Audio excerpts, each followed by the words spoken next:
Hello everyone. Hope you all are safe and doing wonderful. I am back with part 2 of chapter 1 Business Studies class 11th. If you have not watched the first part of this video, kindly go through the link given below in the description box. So now let's get started with the video.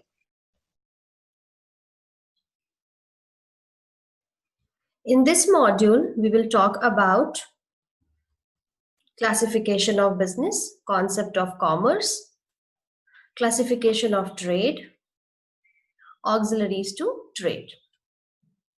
Now, business activities, as we have discussed in the last video, that is what is business activities, economic activities and all. Now we will talk about classification of business activities.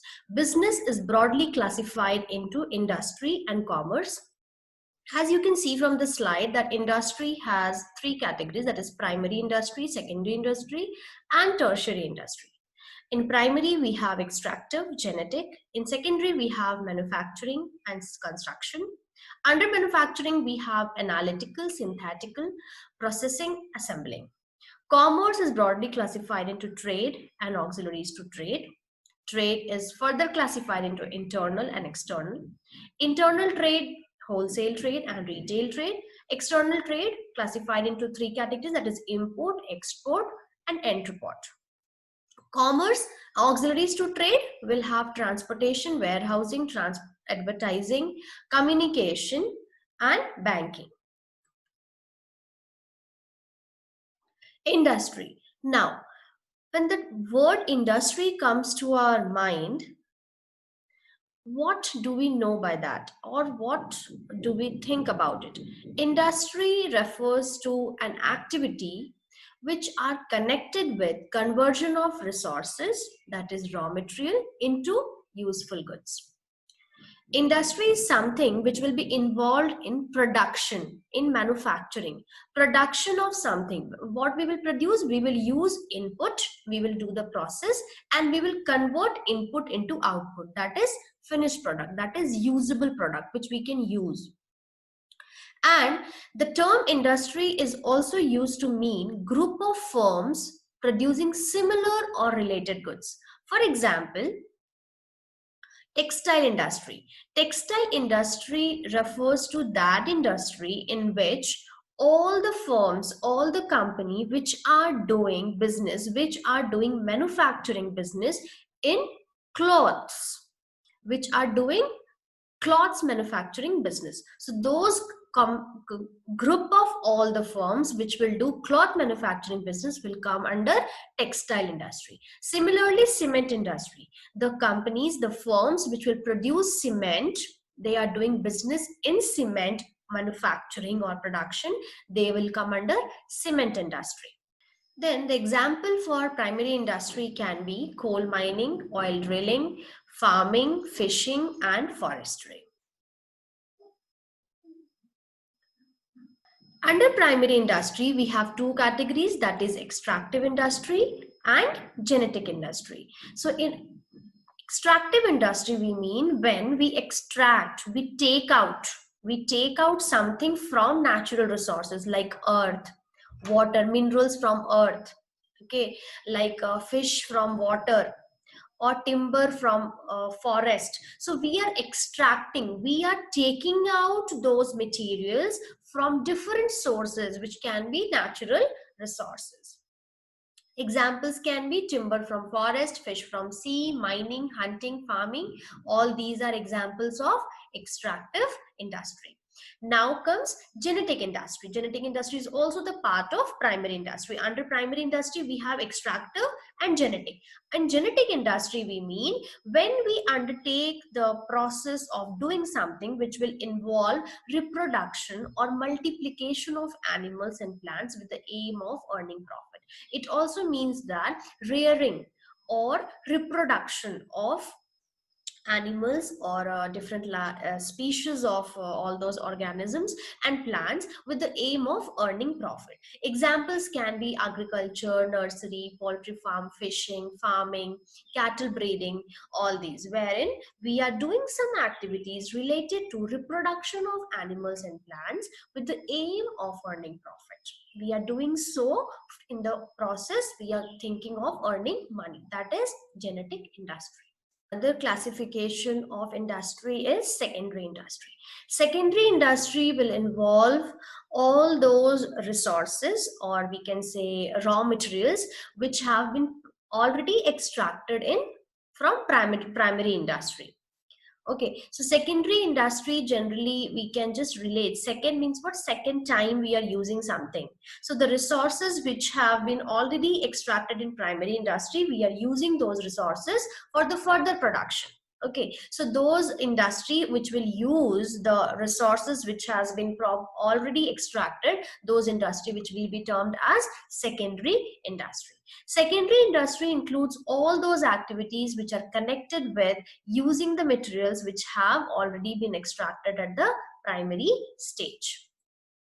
These industry process such materials to produce goods or for final consumption or for further processing by other industrial units. Here we mean such materials to produce goods for final consumption. So final goods, or we can say like consumer goods. So like bread or whatever, the biscuits which we can consume, finally consume.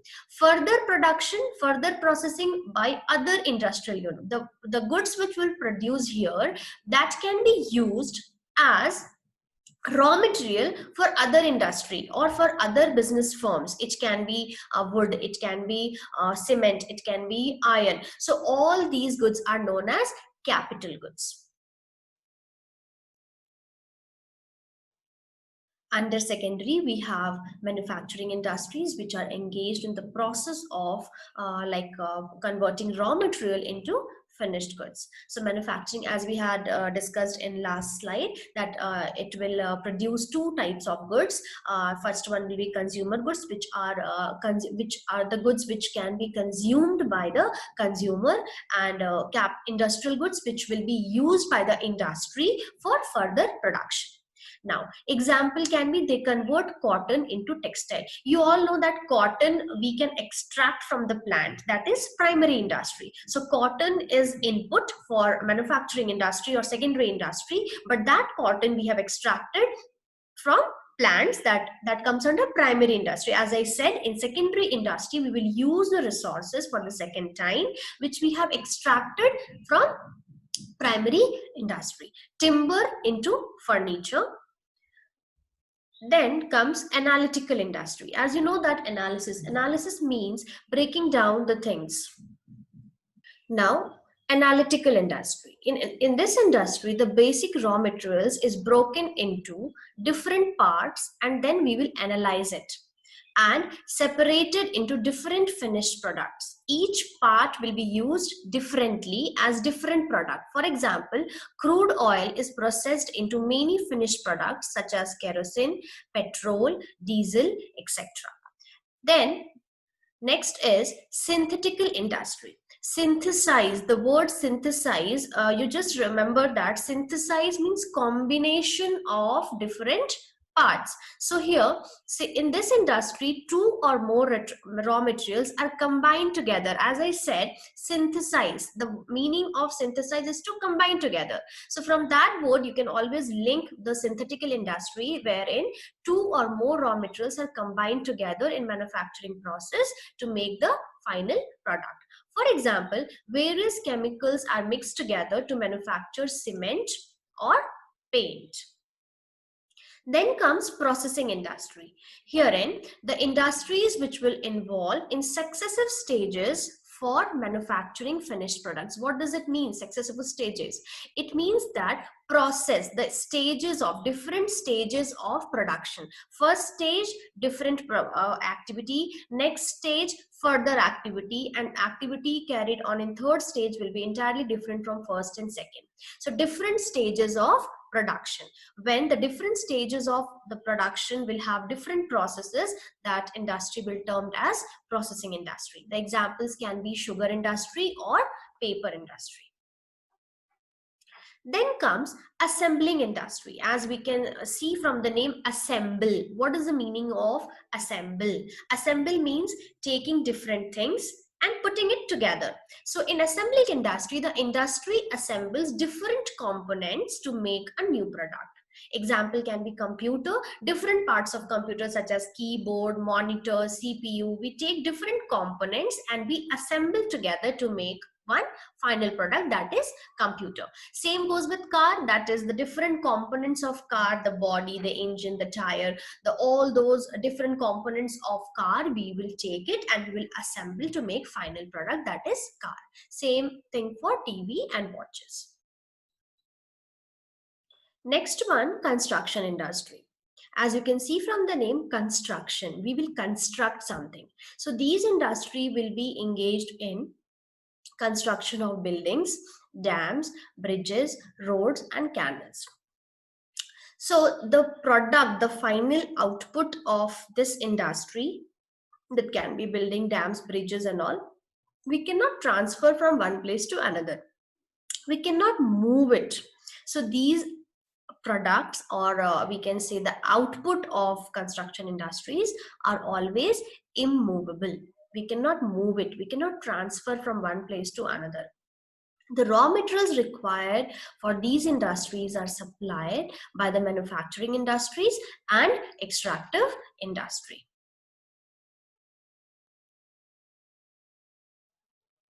Then comes tertiary industry, the third category of industry. These are concerned with providing support services to primary and secondary industry as well as activities relating to trade. That's why these industry is also known as service industry. What kind of service tertiary industry will provide? This can be the whatever goods the primary industry or secondary industry will produce, those goods wherever they produce, the consumers are not at the same place. So the place of production and the place of consumption is different. So how the product will reach to the final consumer, how the consumers will know about it, how the product will be stored, how the thing of the process of manufacturing or processing will require certain amount of money, that is fund. So from where we will get. So all those industry like banking industry, transportation, all those facilities provided by tertiary industry can be banking services like banking, warehousing, transportation, or communication or advertisement, wherein we will make aware about the product about produced in primary and secondary industry. Now we will talk about commerce. What is commerce? Commerce refers to all those activities which are directly or indirectly involved in the process of distribution of goods from one place to another. Why distribution is required? When the product is manufactured or produced in the production unit, so that product, if it will not reach to the final consumer, then what is the use of production? So commerce facilitates the smooth flow of goods from one place to another. Commerce includes two types of activities, that is trade and auxiliaries to trade. So we talked about distribution. When the goods are produced and the person who has to use it, they are not aware of that the goods are produced. So there will be one obstacle of hindrance of information. People are not aware of about the product. So that auxiliaries to trade, that is advertisement, that will remove that obstacle. Same way that commerce includes, like as we have discussed, that we have seen in the flow chart, commerce is broadly classified into two categories, that is trade and auxiliaries to trade. Trade is only buying and selling of goods, and auxiliaries to trade, there are a lot of activities that are required to facilitate the purchase and sale of goods. Two kind of activities we have discussed, that is distribution or transportation and advertisement. These are also called services or auxiliaries to trade and include transport, banking, insurance, communication, advertisement, packaging and warehousing. Commerce provides the necessary link between producers and consumers. As I said, goods are produced at production unit and it is finally consumed at certain different places, as consumers are scattered in different parts of the world, or we can say country or state. So the product which we have produced, that need to be reached to the final consumer. So commerce will act as a link between producer and consumer. It embraces all those activities which are necessary for maintaining a free flow of goods and services, and all activities involving the removal of hindrances. Commerce will remove the obstacle, the roadblocks, the problem of a place, hindrances of place, hindrances of information, hindrances of time, hindrances of all those different, like money or capital. So commerce will include all those activities which will remove different kind of hindrances in the process of flow of goods and services. Next, we will discuss about classification of commerce. Commerce is broadly classified into trade and auxiliaries to trade. And trade is further classified into internal and external trade. In internal, we have wholesale, retail, and under external, we have import, export, and entrepot. Auxiliaries to trade includes transportation, warehousing, banking, insurance, advertising, and communication. First category under commerce, we will talk about trade. What is trade? Trade means only buying and selling. So it refers to purchase and sale of goods. It helps the movement of goods from the producer to the ultimate consumers. Traders purchase goods from the producers in bulk quantities and sell them to the consumers according to their requirements. Trade may be internal trade or external trade. Internal trade includes wholesale trade. Wholesale trade refers to buying and selling of goods and services in large quantities in bulk for the purpose of resale. Traders dealing in wholesale trade are known as wholesalers. So wholesale trade generally means when a group of person or an organization, when they will buy in bulk for the purpose of resale. So that activity will be termed as wholesale trade, and the person or the organization dealing into this activity, buying in bulk and selling for the purpose of resale, those are known as wholesaler. Next one, retail trade, which also comes under internal trade. Retail trade, what does it mean? It means buying goods and services in relatively small quantities and selling them to ultimate consumers, or we can say the retailers will be the final link between the consumer and the wholesaler or the manufacturer. Traders dealing in retail trade are called retailers.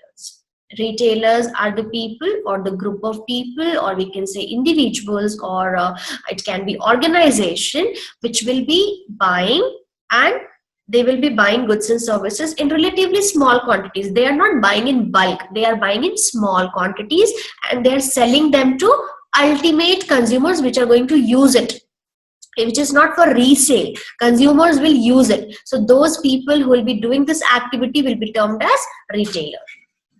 Next comes after internal trade, that is external or foreign trade. Internal trade are those trade which are taking place within the geographical boundary of that country, and external trade or foreign trade consists of the exchange of goods and services between persons or organization operating in two or more countries, that is beyond the geographical boundary of that country.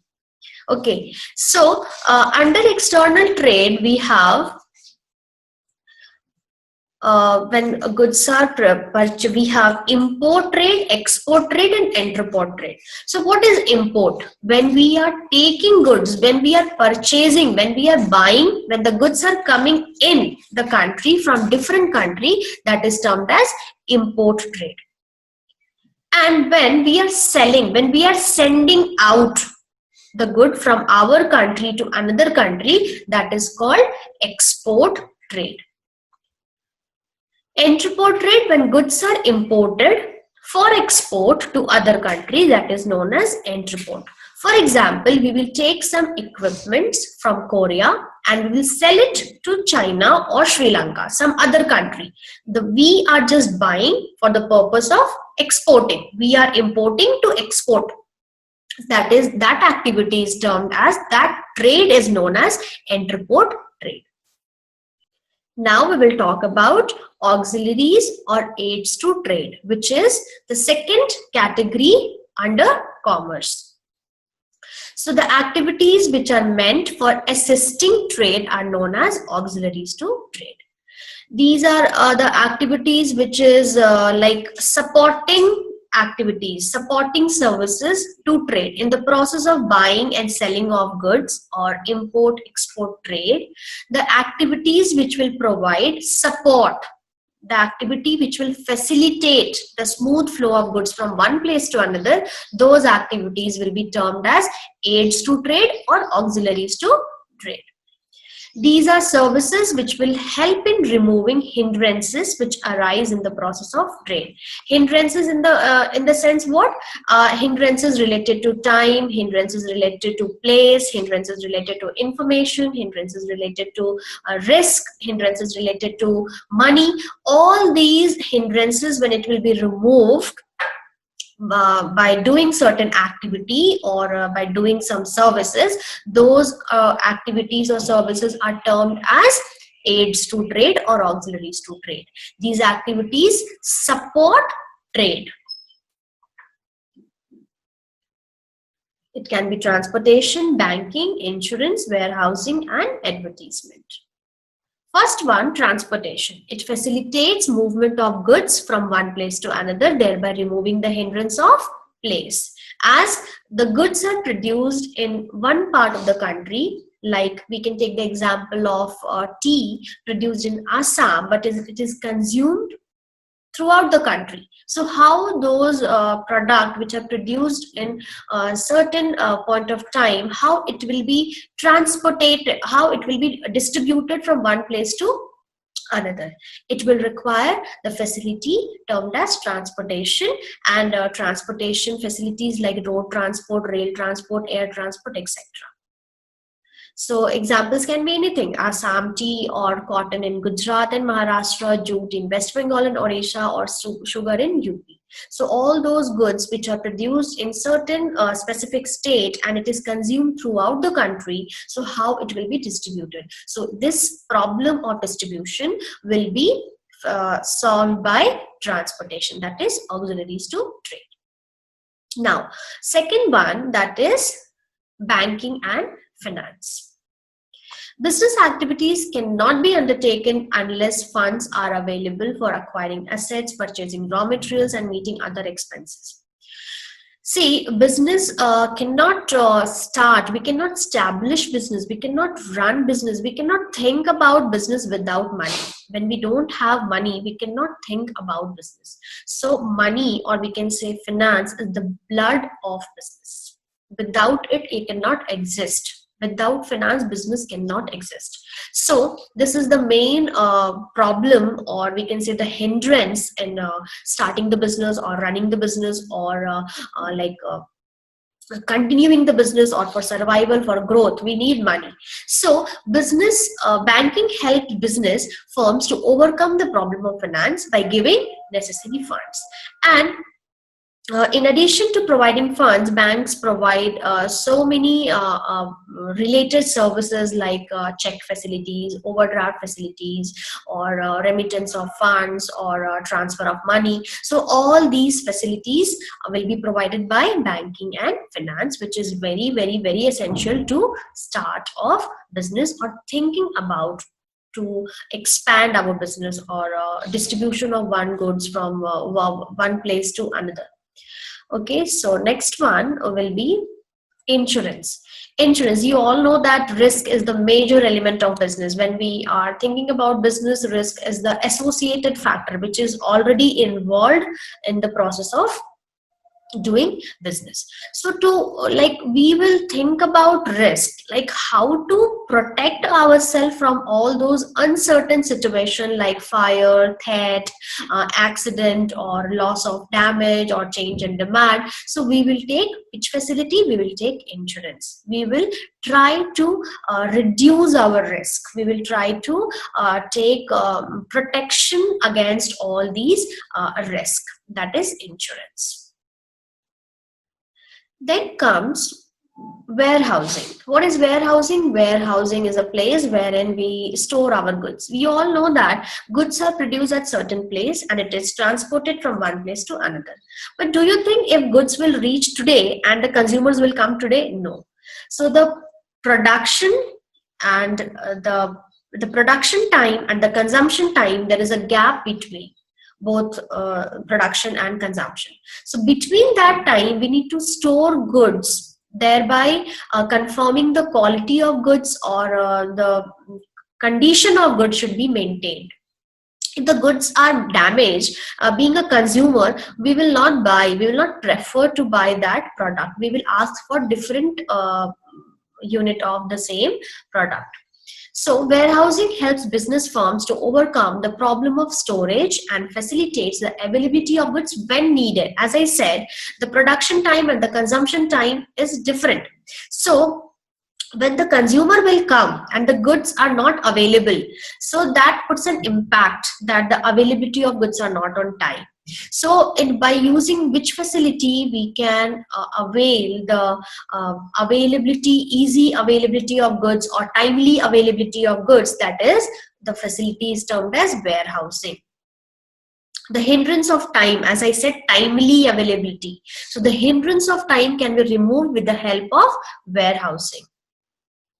Then comes advertisement. Advertisement is generally creating awareness. Like as I said, producer will produce the goods, but consumers are not aware of it. Then how consumer will buy that product? So there is a need of service which is termed as advertisement, wherein we will provide information about available goods and services, and we will induce customers, we will persuade them, we will motivate them, we will inform them, we will try to make them aware about the product to buy. So that process will remove the hindrance of knowledge in the process of trade. As I said, producers or manufacturer will produce, but consumers are not aware of it. So we can do advertisement through different means, like different medium we can choose, print medium or electronic medium, like internet, radio, magazines, television, newspapers. Like we are just promoting, we are creating awareness about our product to general public. We are persuading them to buy.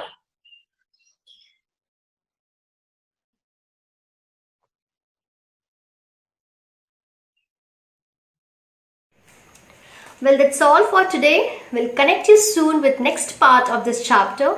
If you have any doubt related to today's session, you can always comment in the comment box. And if you like my video, don't forget to hit the like button, subscribe to my channel, and don't forget to press the bell icon to get regular updates from us. Stay tuned with us for more educational videos. Till then, stay safe, stay happy, and continue learning.